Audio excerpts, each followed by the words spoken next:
If you are a transport operator, you've probably heard about PBS vehicles, but what exactly are they and why do you need to know about them?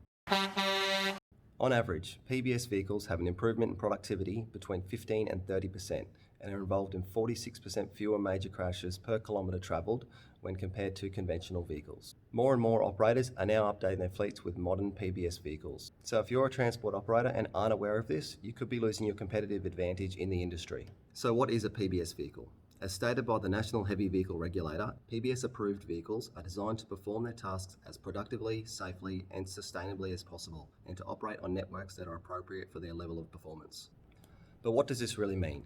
When a conventional heavy vehicle is built, it needs to comply with specific laws and regulations. Every vehicle must comply with these requirements, otherwise the vehicle is unable to operate legally. PBS vehicles are allowed some flexibility with these requirements, so their mass and dimensions can exceed some of these strict rules by using the PBS scheme. This allows manufacturers to be a little more innovative with their designs to suit the operator's needs depending on the specific products they transport. This means improved productivity by carrying more payload or more volume of material. The reason why they allow these exemptions is they prove they are safer by going through a stringent design and certification process. I think the key thing to note is that PBS vehicles are gaining better access to more road networks over time. So depending on what roads you're operating and what vehicles are approved for that road, PBS might be the better option. Sometimes a conventional vehicle will be fine, but on a different road, a PBS vehicle will be more productive.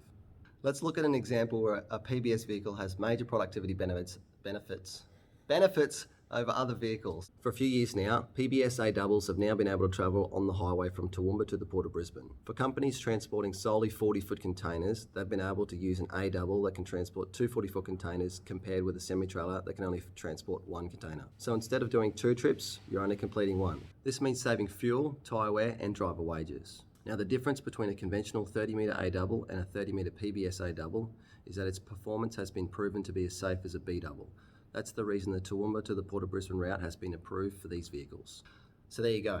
PBS vehicles have an improvement in productivity and safety, they have flexibility in their designs and can be built for a specific freight task, and PBS vehicles are gaining better access to more road networks over time. So if you're not looking into PBS, this is something you should be aware of as it's definitely the future of heavy vehicle transport in Australia. If you have any questions about anything mentioned in this video, let me know in the comments.